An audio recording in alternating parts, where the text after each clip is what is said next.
पिछले वीडियोज के माध्यम से हम लोगों ने अफर्मेटिव से नेगेटिव, नेगेटिव से अफर्मेटिव, अफर्मेटिव से इंटरोगेटिव, इंटरोगेटिव से अफर्मेटिव बनाना सीखा। काइंड्स ऑफ सेंटेंस सारे बहुत अच्छे से हम लोग पढ़ चुके हैं। अब देखते हैं आज parts of the sentence. Parts of the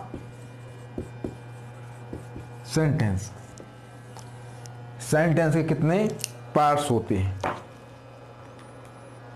तो देखिए, प्रत्येक सेंटेंस के दो पार्ट्स होते हैं। प्रत्येक सेंटेंस के दो पार्ट्स। देखिए यहां पे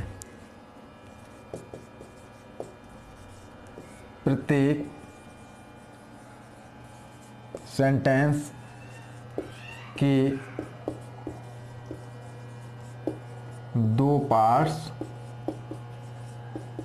होते हैं। पहला पार्ट होता है हमारा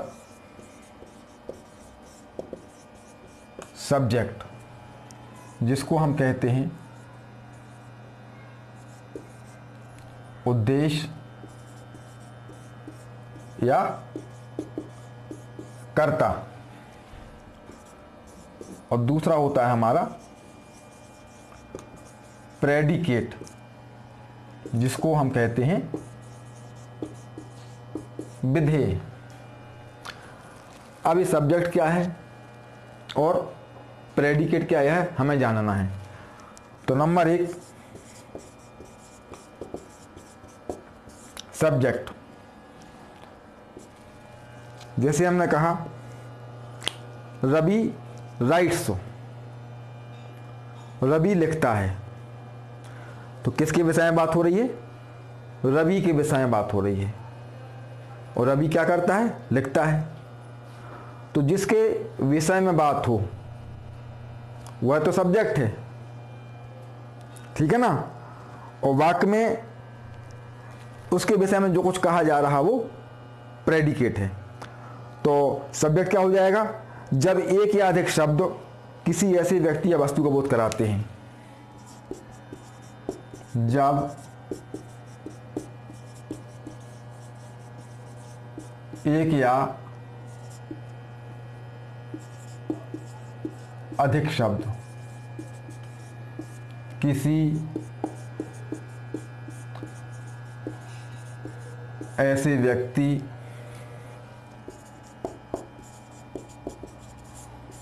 या वस्तु का बोध कराते हैं।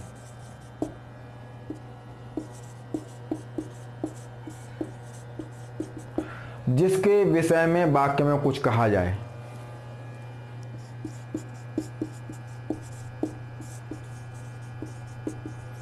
जिसके विषय में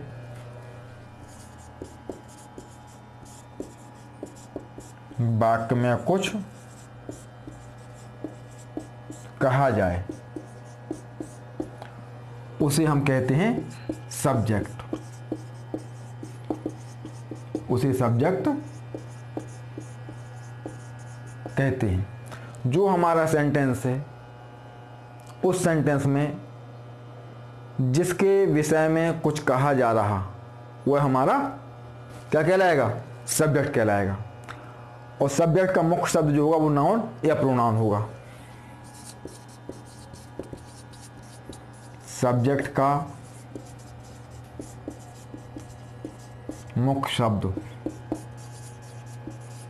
नाउन या प्रोनाउन होता है, ठीक है ना। जैसे देखिए, हमने कहा एग्जाम्पल,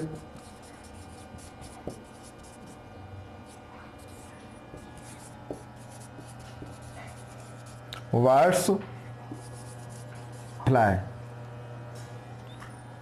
अब यहां पर पक्षी उड़ते हैं, किसके विषय में बात हो रही है? बर्ड्स के बारे में। तो ये बर्ड्स हमारा क्या हो जाएगा? सब्जेक्ट हो जाएगा। और ये हमारा प्रेडिकेट हो जाएगा, ठीक है ना। अब देखिए एक और वाक्य लेते हैं हम, the river is deep. The river is deep, नदी गहरी है। किसके विषय में बात हो रही है? रिवर के बारे में। तो रिवर क्या हो गया हमारा? सब्जेक्ट, बाकी का पोर्शन प्रेडिकेट। फिलहाल अभी सब्जेक्ट को समझ रहे हैं हम लोग। अब देखिए इसका मुख्य शब्द दो, नाउन या प्रोनाउन बताया मैंने आपको। They play, they play. अब ध्यान दें, यहां पर क्या है? दे प्रोनाउन आ गया, तो ये हमारा सब्जेक्ट और उनके दे के बारे में बात हो रही है, दे के विषय में बात हो रही है। यदि हमें सब्जेक्ट का पता लगाना हो वाक्य में, तो कौन शब्द से हम प्रश्न कर दें? कौन, है ना? यदि हम क्रिया के साथ कौन शब्द से प्रश्न करते हैं तो हमें क्या मिलेगा? सब्जेक्ट मिल जाएगा। ठीक है ना? तो ये सब्जेक्ट की व्यवस्था। अब देखते हैं प्रेडिकेट।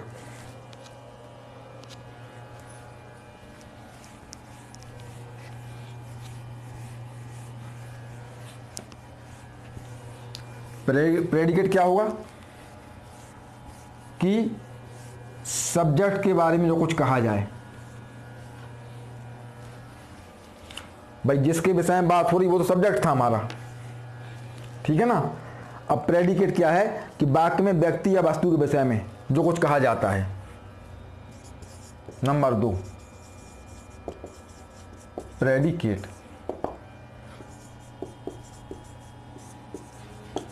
वाक्य में व्यक्ति या वस्तु के विषय में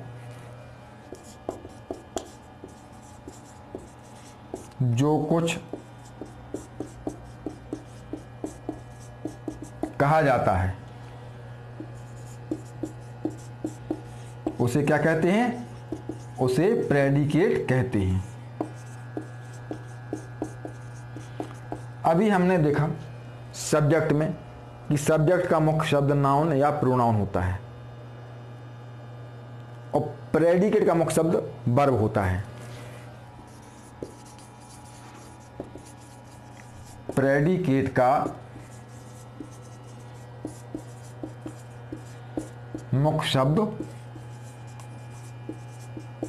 क्या होता है? वर्ब होता है। ठीक है ना? एग्जाम्पल वही ले रहे हम जो अभी लिए थे हमने।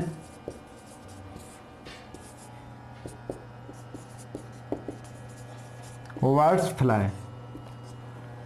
अब देखिए किसके विषय में बात हो रही है?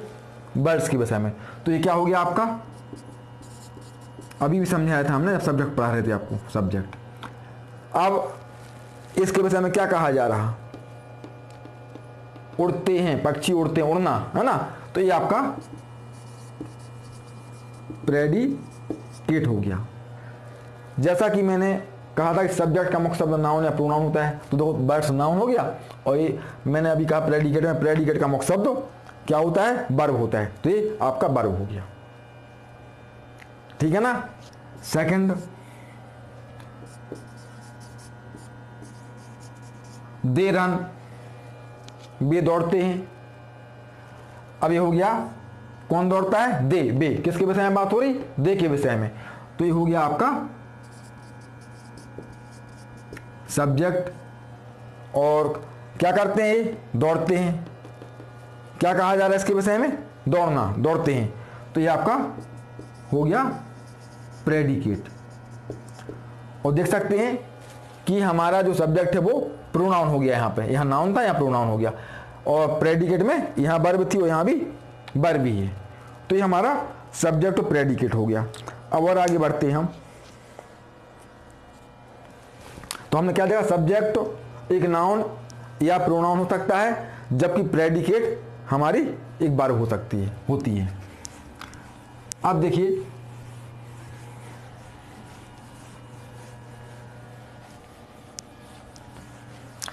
सब्जेक्ट में जरूरी नहीं कि एक ही शब्द हो।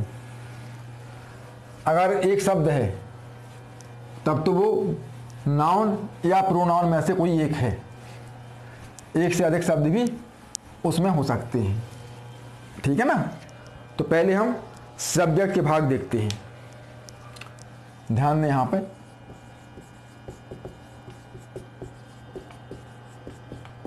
सब्जेक्ट के भाग।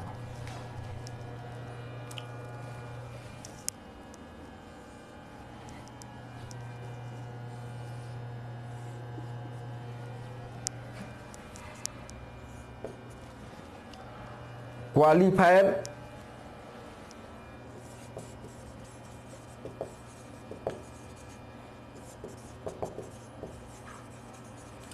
इनलार्जमेंट, मेन वर्ड या हेड वर्ड?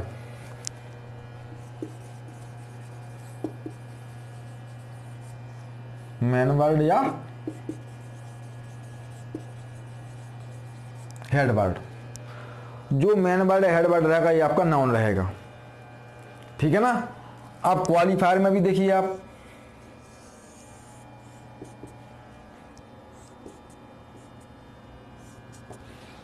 डिटर्मिनर, एडजेक्टिव और एडजेक्टिव फ्रेज।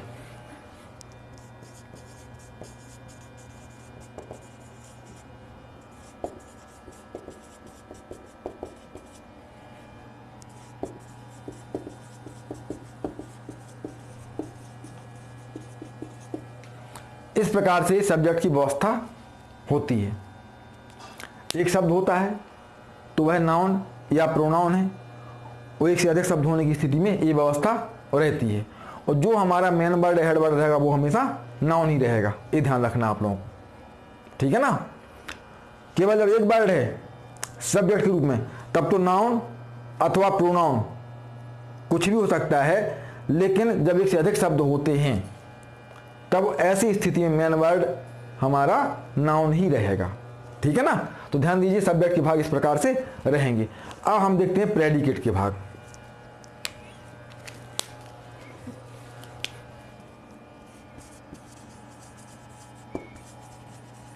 प्रेडिकेट के भाग।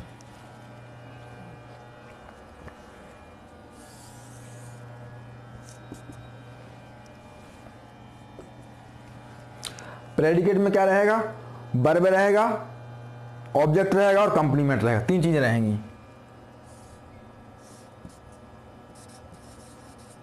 वर्ब, ऑब्जेक्ट और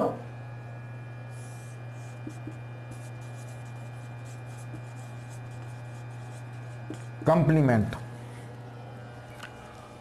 और ऑब्जेक्ट भी दो प्रकार के होते हैं, इनडायरेक्ट ऑब्जेक्ट और डायरेक्ट ऑब्जेक्ट।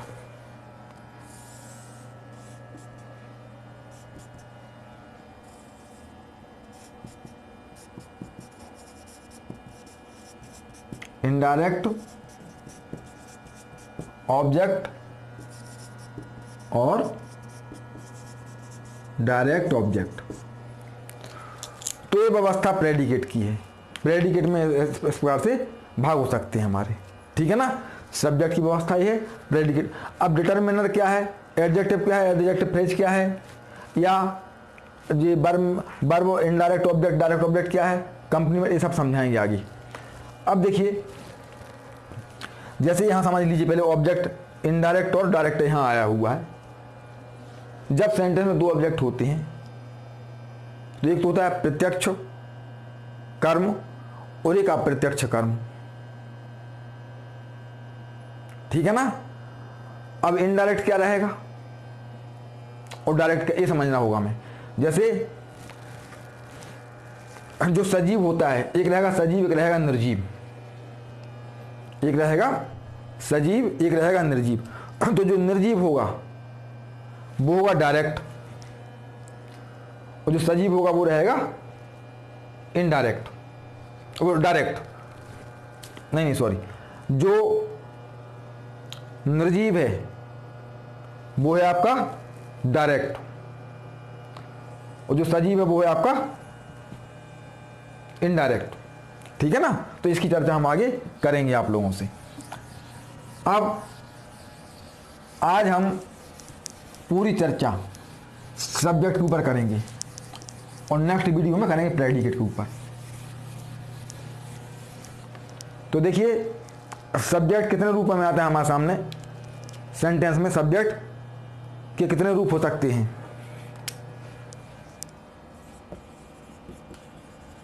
सेंटेंस में सब्जेक्ट के रूप या प्रकार, कितने प्रकार से हमारे सेंटेंस में सब्जेक्ट व्यवस्थित हो सकता है। पहले हमने बताया कि सब्जेक्ट के रूप में जब केवल एक शब्द हो तो वह नाउन या प्रोनाउन होगा। तो पहला है हमारा सब्जेक्ट के रूप में केवल एक शब्द हो, जब सेंटेंस में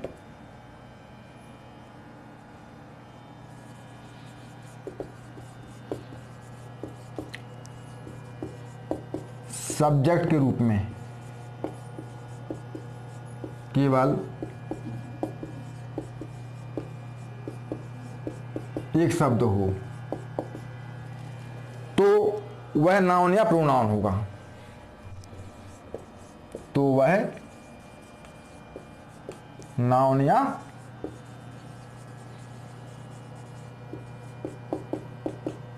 प्रोनाउन होगा। जैसे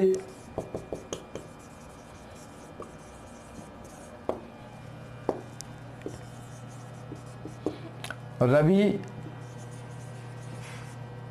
रीड्स ए बुक, ये लिखा मैंने। अब किसके विषय में बात हो रही है? रवि के विषय में। ठीक है ना, तो ये हमारा सब्जेक्ट हो गया। अब यहां पे एक ही शब्द आया हुआ है तो ये हमारा सब्जेक्ट है और किस फॉर्म में है? नाउन के फॉर्म में है। टोटल चर्चा हम सब्जेक्ट पर करने वाले हैं आज आपसे। प्रेडिकेट की चर्चा अब बिल्कुल नहीं की जाएगी, अगले वीडियो में प्रेडिकेट की चर्चा करेंगे हम। दूसरा देखिए आप, दे स्माइल लो, दे स्माइल लो। अब यहां पर किसके विषय में बात हो रही है? दे के विषय में। तो दे क्या है आपका? सब्जेक्ट, और इसके किस फॉर्म में आ गया? ए प्रोनाउन फॉर्म में आ गया। तो अभी जैसा कि फर्स्ट नियम में मैंने बताया कि सेंटेंस में सब्जेक्ट के रूप में जब केवल एक ही शब्द होता है तो वह या तो नाउन होगा या प्रोनाउन होगा। जैसा कि आप एग्जाम्पल में देख रहे हैं कि फर्स्ट एग्जाम्पल में रवि सब्जेक्ट के रूप में आया हुआ है जो कि नाउन है, सेकंड में दे सब्जेक्ट के रूप में आया जो कि प्रोनाउन है। अब देखते हैं सेकंड नियम इसका।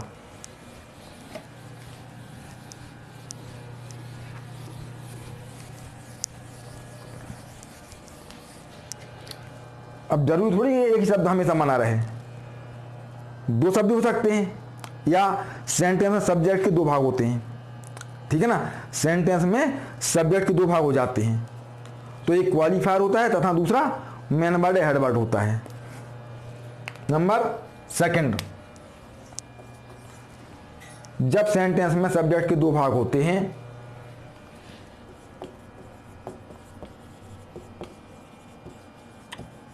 जब सेंटेंस में सब्जेक्ट के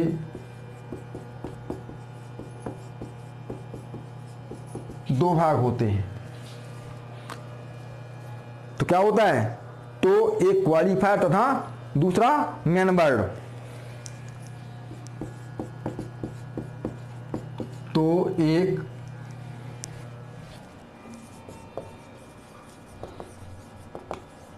क्वालिफायर तथा दूसरा मेन वर्ड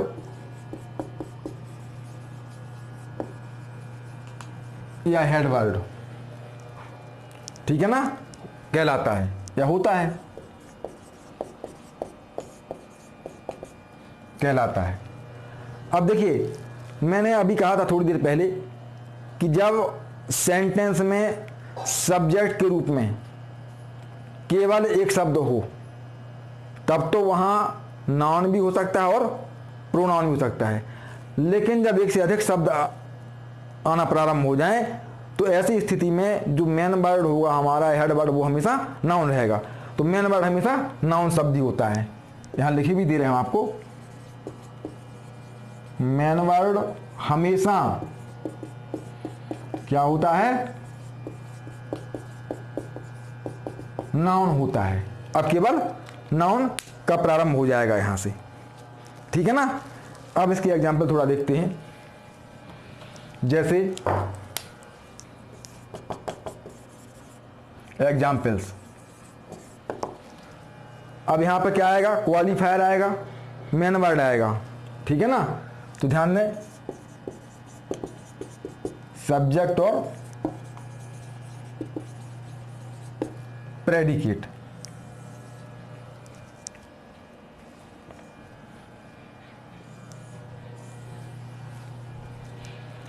अब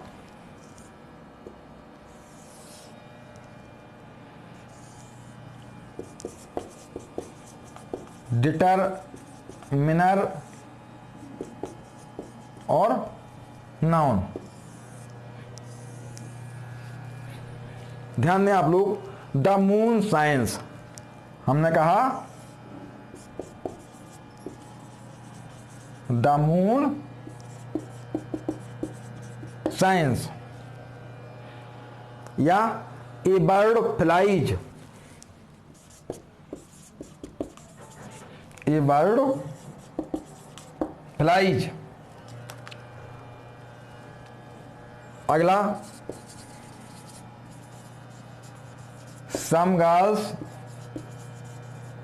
wept, ठीक है ना। हर सिस्टर sang,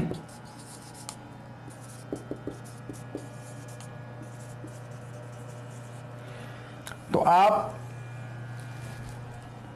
इन एग्जाम्पल्स में देख सकते हैं कि सब्जेक्ट के दो भाग हैं, ठीक है ना। तो जो मेन वर्ड है वो हमेशा नाउन फॉर्म में ही है यहाँ पे, इसलिए नाउन यहाँ लिख दिया गया, और इसके पहले जो आया हुआ है वो डिटरमिनर कहलाएगा। इसकी हम चर्चा अभी नहीं करने वाले, क्योंकि टोटल चर्चा सब्जेक्ट पे ही होना है आपकी। केवल आज हम लोग को सब्जेक्ट के बारे में सीखना है, ठीक है ना।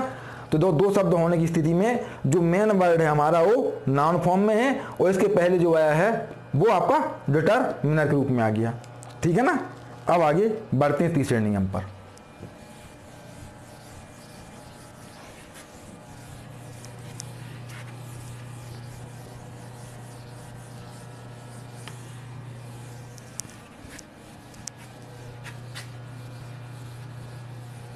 बहुत इजी वे में आपको हम हर टॉपिक को समझाने का प्रयास कर रहे हैं, केवल आपको रिवीजन करने की आवश्यकता है। अब थर्ड में क्या है, जब मेन वर्ड की व्याख्या करने वाले दो शब्द हों। अब मेन वर्ड की व्याख्या दो शब्द कर रहे हैं, ठीक है ना।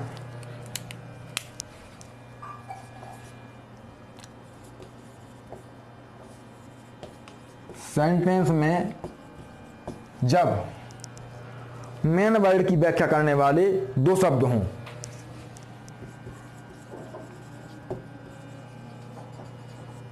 मेन वर्ड की व्याख्या करने वाले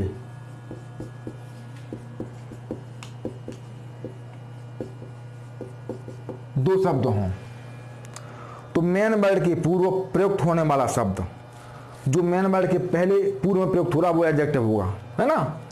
तो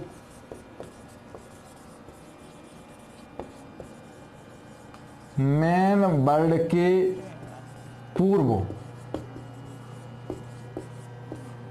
प्रयुक्त होने वाला शब्द क्या होगा, एडजेक्टिव होगा। एडजेक्टिव होगा। सेंटेंस में जब मेन वर्ड की व्याख्या करने वाले दो शब्द हों, ठीक है ना, दो शब्दों के द्वारा मेन वर्ड की व्याख्या हो रही है, तो जो मेन वर्ड के जस्ट पहले का शब्द है वो आपका एडजेक्टिव होगा और उसके पहले आपका डिटर्मिनर बन जाएगा। ध्यान दो आप।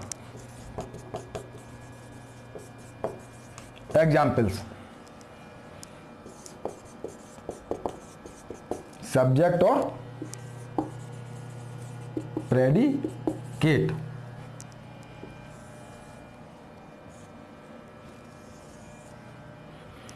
अब यहां पे मेन वर्ड के पहले कितने शब्द, दो शब्द हैं, तो यहां बनेगा आपका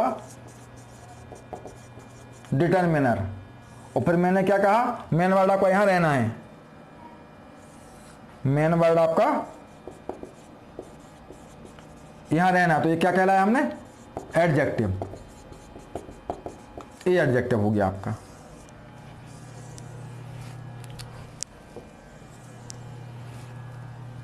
ठीक है ना। सब्जेक्ट में मेन वर्ड की व्याख्या कितने शब्द, दो शब्द कर रहे हैं, तो इसके जस्ट पहले वाला शब्द जो है वो क्या हो गया, एडजेक्टिव हो गया, और इसके पहले आपका डिटर्मिनर रहेगा ही। अब देखो example, a big giant, a big giant came up the valley.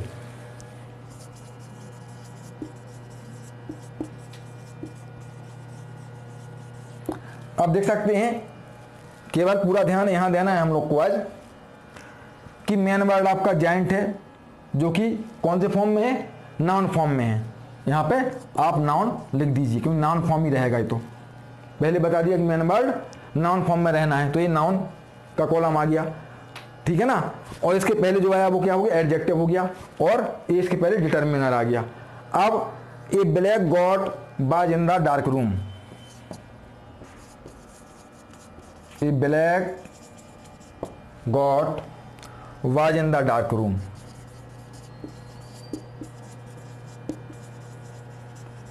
Dark room, तो देख सकते हैं आप, पूरा ध्यान यहां देना है, इस पोर्शन पे, यहां पे ध्यान नहीं देना है आज, अगली वीडियो में यहां ध्यान देंगे हम लोग, ठीक है ना। अब ध्यान दो, ये मेन वर्ड हमारा क्या है, गॉट। इसके पूर्व जो आया ये एडजेक्टिव, जैसा कि नियम में बताया गया आपको, और इसके पहले का जो शब्द है वो आपका डिटर्मिनर हो गया। अब देखिए, my elder brother is a clerk. अब ध्यान दें, ब्रदर हमारा मेन वर्ड है, जो किस फॉर्म में, नाउन फॉर्म में है। इसके पहले जो आया ये आपका एडजेक्टिव फॉर्म हो गया, और ये आपका डिटर्मिनर में चला गया, ठीक है ना। तो अब ध्यान दीजिए आप लोग कि जब सेंटेंस में सब्जेक्ट एक ही शब्द है, बार बार इसको दोहरा रहे हैं आप ताकि ध्यान रहे आपको, तो वह नाउन या प्रोनाउन रहेगा। लेकिन जब एक से अधिक शब्द हो जाते हैं तब मेन वर्ड हमारा नाउन ही रहेगा। अब देखें आप, एक नोट भी ध्यान दें आप नोट पर,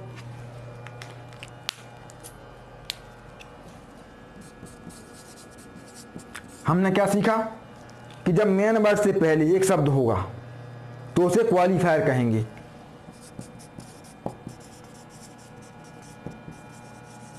जब मेन वर्ड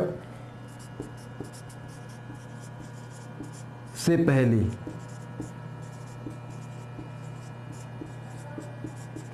एक शब्द होगा तो उसे क्या कहेंगे, क्वालिफायर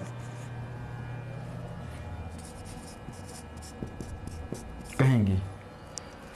अभी इसके पहले अपन ने लिखा था कि द मून साइंस, ठीक है ना, सेकंड नियम में लिखा द मून साइंस, तो मून के पहले द आ गया था, वो द क्वालिफायर था, डिटरमिनर के रूप में आ गया था ना। अब देखिए, जब दो शब्द होते हैं तो एडजेक्टिव को ही क्वालिफायर कहेंगे, जब दो शब्द होते हैं तो एडजेक्टिव को ही क्वालिफायर कहेंगे, एडजेक्टिव को ही क्वालिफायर कहेंगे, जैसा कि अभी एग्जाम्पल में देखा आप लोगों ने।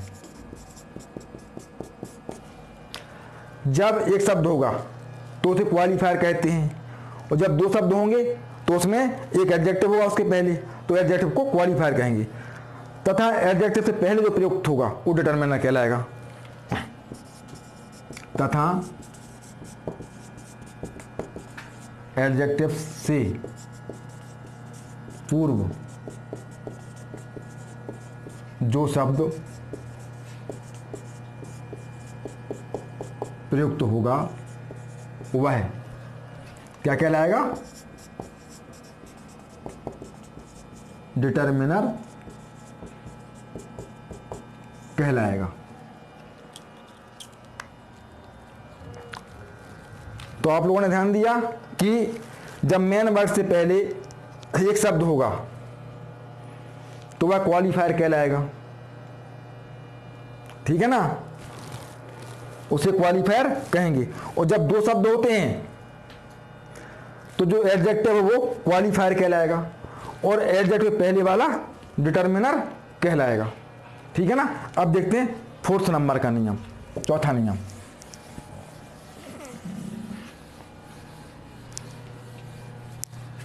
सब्जेक्ट के बारे में सारे रूल्स हम आपको बताए दे रहे हैं कि किस किस प्रकार से हमारे सेंटेंस में सब्जेक्ट अपना रोल करता है।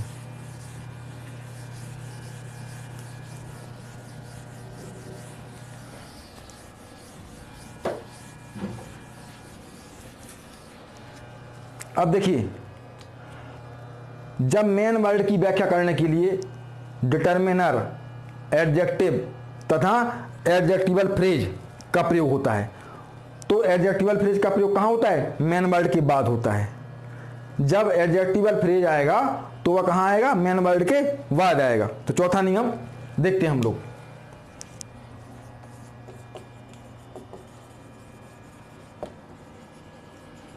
क्या बताया मैंने, जब मेन वर्ड की व्याख्या करने के लिए, मेन वर्ड की व्याख्या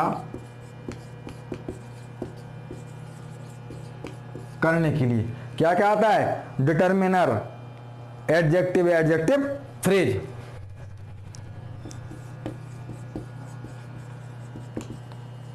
डिटरमिनर,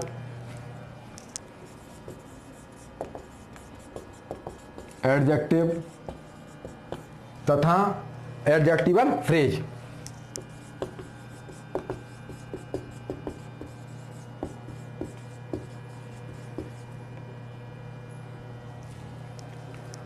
इनका प्रयोग होता है, एडजेक्टिव फ्रेज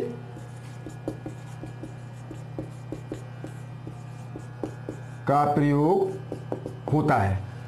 तो क्या होगा, तो एडजेक्टिवल फ्रेज का प्रयोग मेन वर्ड के बाद होता है, तो एडजेक्टिवल फ्रेज का प्रयोग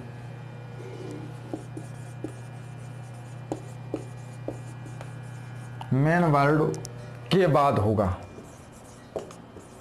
के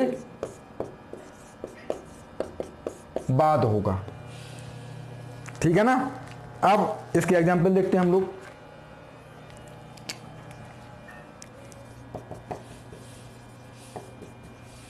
एग्जाम्पल्स एक तालिका के माध्यम से देख लेते हैं, एग्जाम्पल्स टेबल के माध्यम से।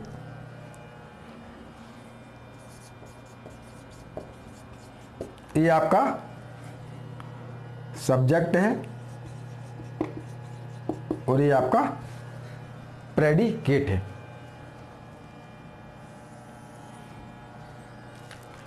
अब देखते हैं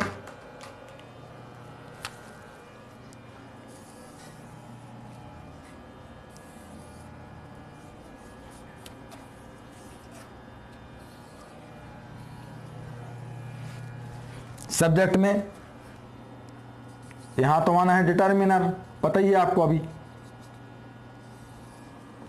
फिर क्या आएगा,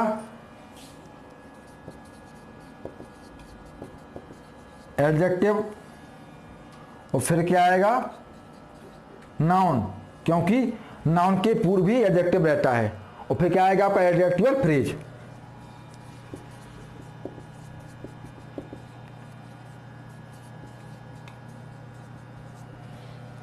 अब देखिए आप, ए वैल्यूएबल रिंग,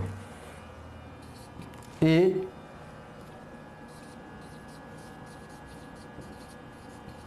वैल्यूएबल रिंग, ए मेन वर्ड नाउन फॉर्म में आ गया, इसके पहले एडजेक्टिव हो गया, ये आपका डिटर्मिनर हो गया। अब आएगा आपका एडजेक्टिवल फ्रेज, तो made of gold, made of gold, बाज फाउंड यस्टरडे,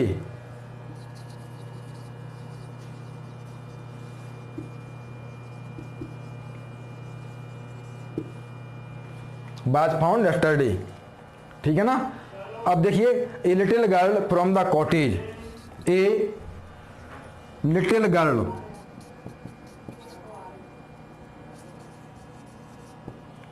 अब ये आपका मेन वर्ड नाउन फॉर्म में आ गया, ए लिटिल आपका एडजेक्टिव फॉर्म में आ गया और डिटर्मिनर। अब आना है आपका एडजेक्टिवल फ्रेज, तो little girl from the cottage, from the cottage stood before me,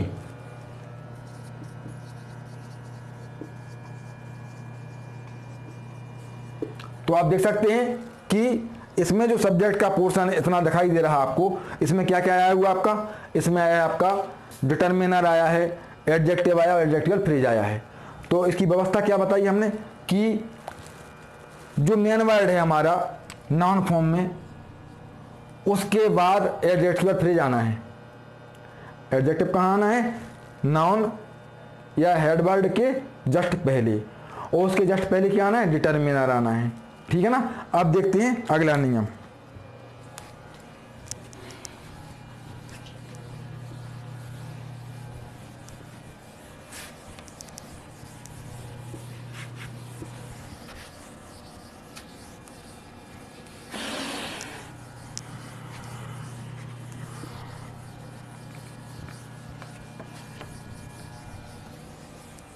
सारे नियमों को आप ध्यान से पढ़ें, सीखें, तो हर चीज आपको क्लियर होगी। अब जेरंड और इनफिनिटिव फॉर्म भी सब्जेक्ट फॉर्म में आ जाते हैं, ठीक है ना।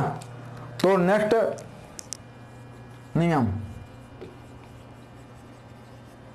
जेरंड जानते हैं आप लोग, आईएनजी फॉर्म, वर्ब का आईएनजी फॉर्म, VING, और एक फॉर्म और होता है इन्फिनिटिव फॉर्म।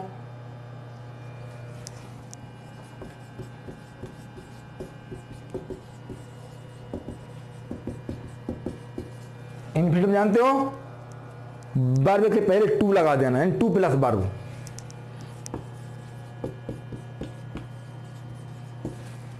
जेरंड और इन्फिनिटिव यानी आईएनजी फॉर्म और टू प्लस वर्ब, ये भी सब्जेक्ट के रूप में प्रयोग होते हैं।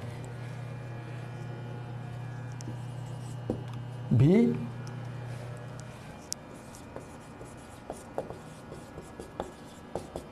सब्जेक्ट के रूप में प्रयोग होते हैं, ठीक है ना। इनसे ही वाक्य प्रारंभ हो जाता है और सब्जेक्ट के फॉर्म में आ जाते हैं, और ये शब्द इनके ऑब्जेक्ट या मॉडिफायर होते हैं, ठीक है ना। इनकी व्याख्या के लिए कभी कभी अन्य शब्दों का प्रयोग होता है। इनकी जब व्याख्या करते हैं तो कभी कभी क्या होता है, अन्य शब्दों का प्रयोग होता है, ठीक है ना। इनकी व्याख्या, किनकी व्याख्या, इन शब्दों की व्याख्या, इनकी व्याख्या करने के लिए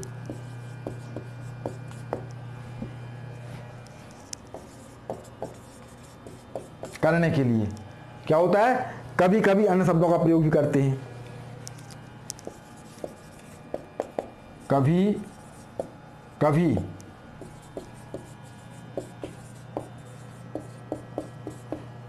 अन्य शब्दों का प्रयोग होता है। ठीक है ना।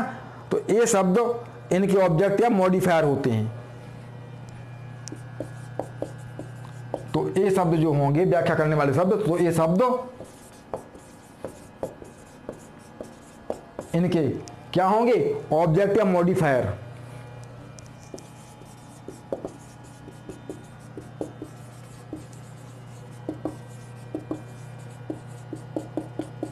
तो ध्यान दें आप लोग कि जब जेरंड यानी आईएनजी फॉर्म या इन्फिनिटिव टू प्लस वर्ब से सब्जेक्ट के रूप में प्रयोग किया जाए वाक्य में, तो इनकी व्याख्या करने के लिए भी कभी कभी अन्य शब्द आ जाते हैं।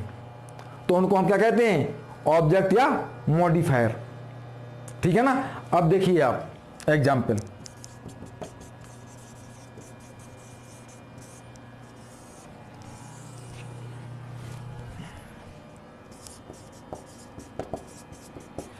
सब्जेक्ट और predicate.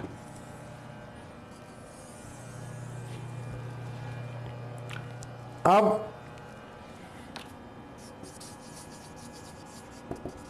Reading makes a man perfect man,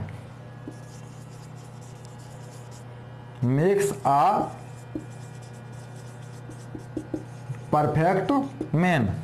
अब यहां रीडिंग क्या है, आपका आईएनजी फॉर्म है। रीडिंग क्या आ गया आपका, आईएनजी फॉर्म, एंड जीरंड आ गया। ये आपका सब्जेक्ट रूप में यहां आया हुआ है। Telling lies is a bad practice,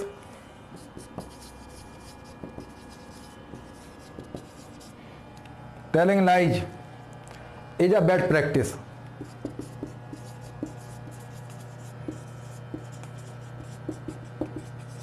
अभी मैंने कहा कि इसकी व्याख्या करने के लिए अन्य शब्द आ जाते हैं।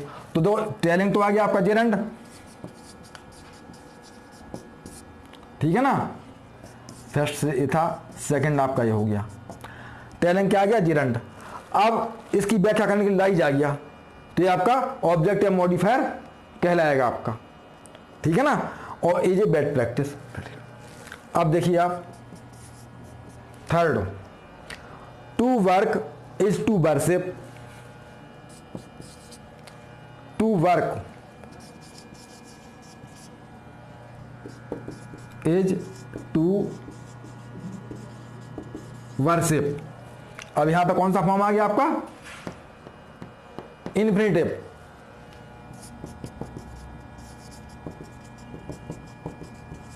ठीक है ना। एक और देखते हैं हम, to find fault, to find fault is easy,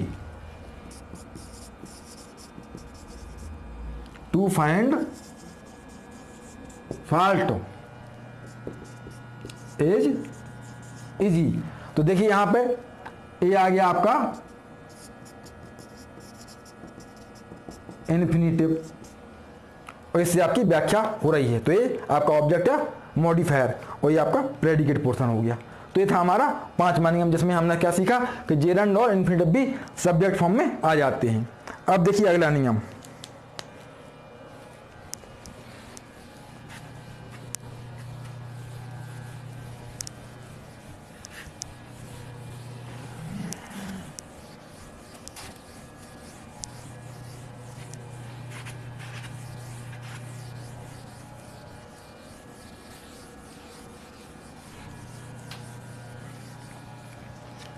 अगला नियम क्या है कि एट और देयर का ही प्रयोग सब्जेक्ट के रूप में हो जाता है। ठीक है ना। अगला नियम, एट और देयर, दो शब्द और होते हैं हमारे, एट और देयर का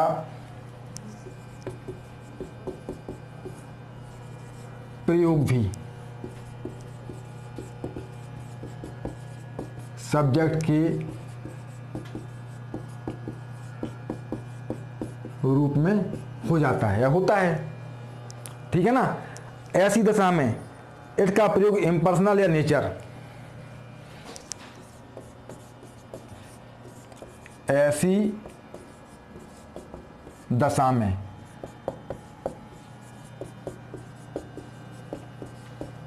इट का प्रयोग इम्पर्सनल या नेचर, और देयर का प्रयोग इंट्रोडक्टरी एडवर्ब और देयर का प्रयोग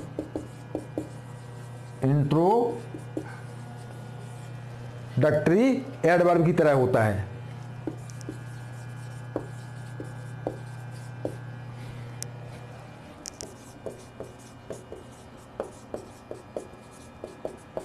ठीक है ना। इट और देयर का प्रयोग भी सब्जेक्ट के रूप में होता है, तो इट का प्रयोग इम्पर्सनल या नेचर और देयर का प्रयोग इंट्रोडक्टरी एडवर्ब की रूप में होता है, की तरह होता है ना। अब देखिए इसके एग्जाम्पल।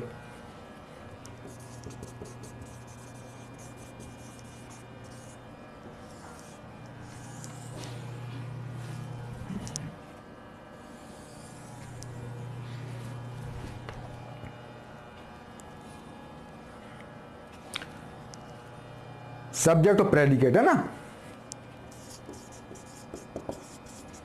सब्जेक्ट और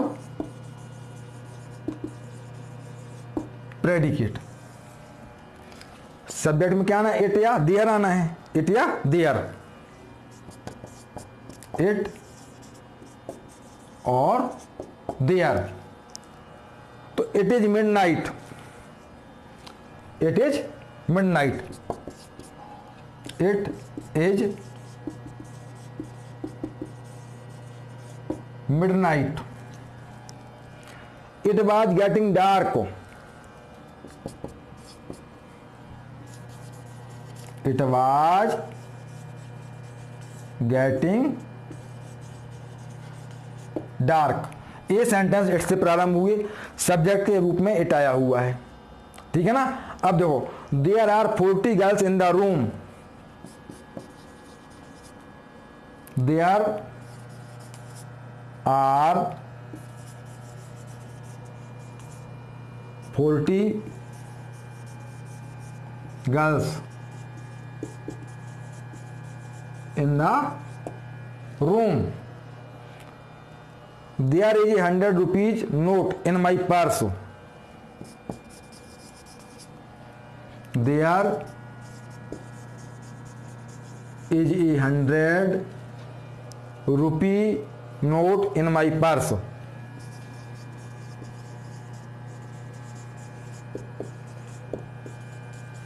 इन माई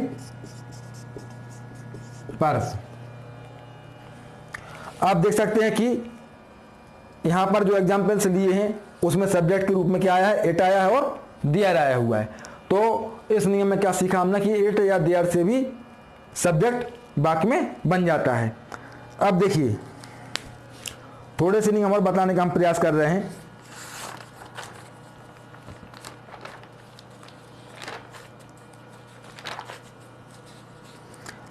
अब एक होता है इंपरेटिव सेंटेंस। क्या होता है इंपरेटिव सेंटेंस? उसमें सब्जेक्ट अंडरस्टूड होता है कभी कभी, ठीक है ना। तो ध्यान दें आप लोग।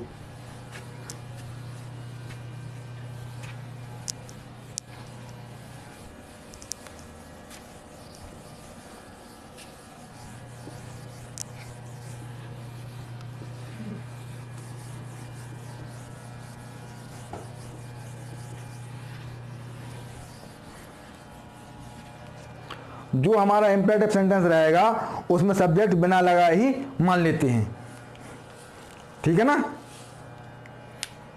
नंबर 7,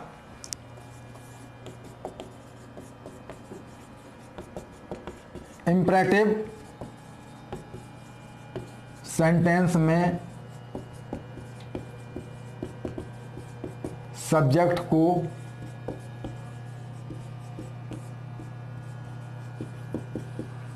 बिना लगाए ही मान लिया जाता है।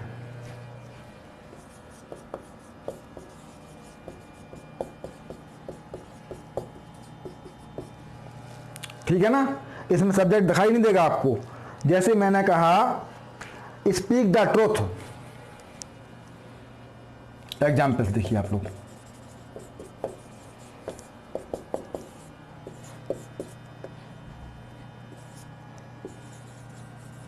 स्पीक द ट्रूथ, आपको यहां वर्ब से वाक्य शुरू हो रहा, सब्जेक्ट नहीं दिखाई दे रहा है, लेकिन बिना लगाए ही इसको मान लिया। You are advise to speak the truth.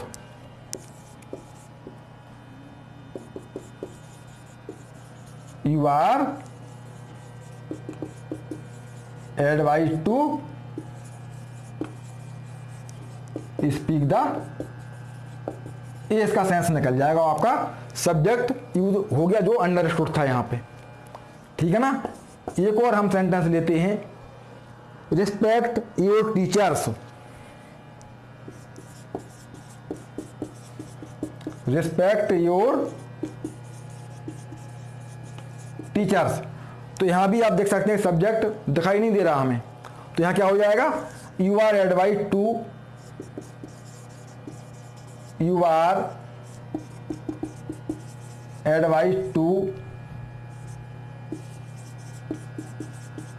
Respect your teachers. तो इस तरीके से देखा हमने कि इंपरेटिव सेंटेंस में सब्जेक्ट दिखाई नहीं देता है, लेकिन सब्जेक्ट उसका होता है। ठीक है ना। अब और हम छोटे छोटे दो नियम देखते हैं, छोटे छोटे। तो आपकी कंप्लीट तैयारी आपकी सब्जेक्ट के बारे में हो जाएगी, कहीं आपको प्रॉब्लम नहीं आएगी।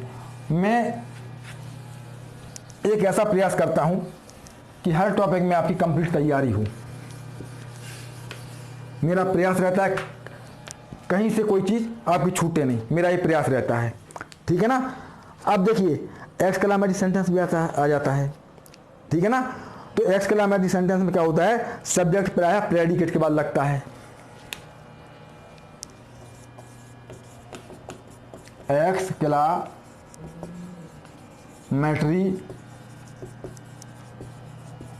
सेंटेंस में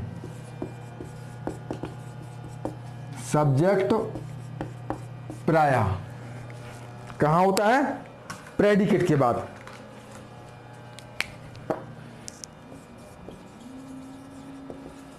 प्रेडिकेट के बाद लगता है। ठीक है ना। जैसे हम देते हैं example, what a lovely baby she is. What a lovely baby she is.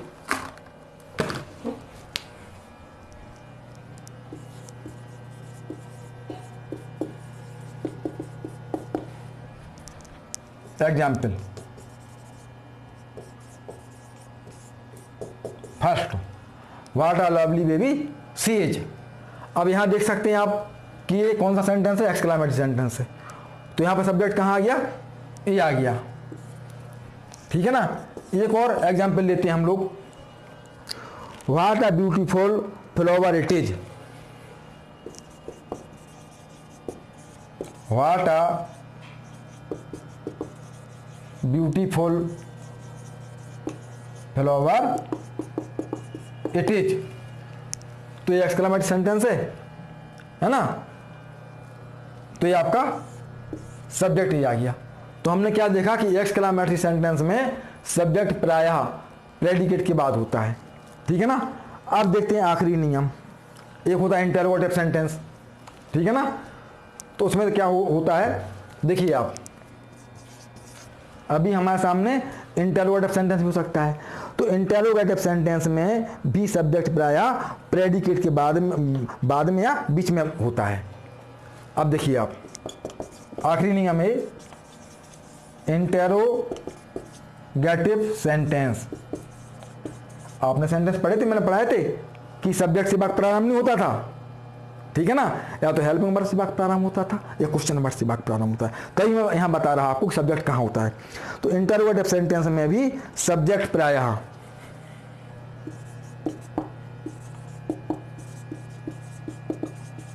Subject प्रायः प्रेडिकेट के बाद में या बीच में होता है। प्रेडिकेट के बाद में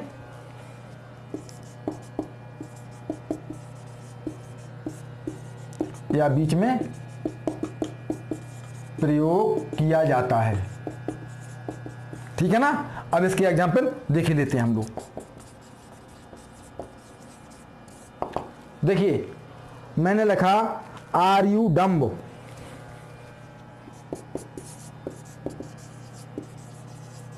आर यू डम्ब, यह आपका इंटरोगेटिव सेंटेंस है। तो सब्जेक्ट कहाँ आ गया? सब्जेक्ट जी यहाँ आ गया, आप देख सकते हैं। एक और सेंटेंस में लिखना चाहता हूं तो ये हो गया आपका will he speak the truth.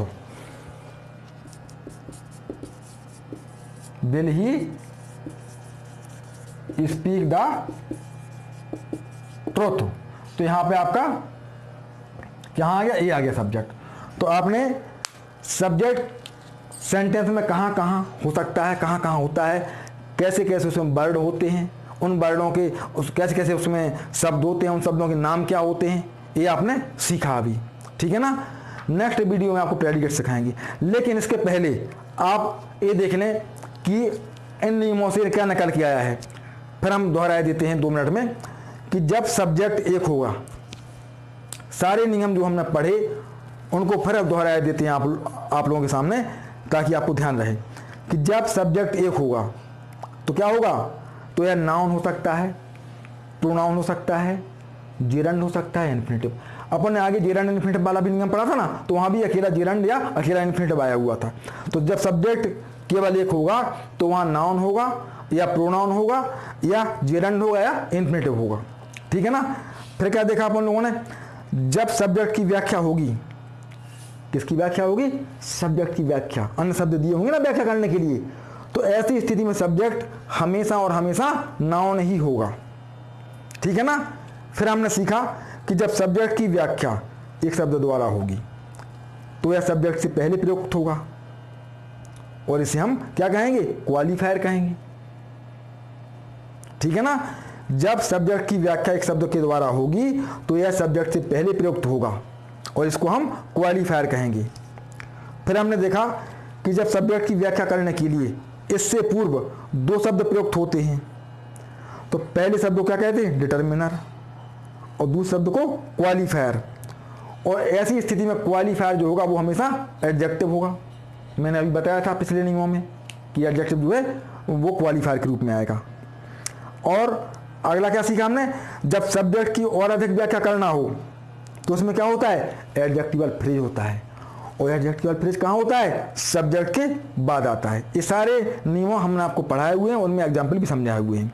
अब फिर देखिए, डिटरमिनर और क्वालिफायर का प्रयोग सब्जेक्ट यानी मेन वर्ड, सब्जेक्ट यानी मेन वर्ड से पहले होता है, और एडजेक्टिवल फ्रेज का प्रयोग कहाँ होता है? मेन वर्ड के बाद होता है।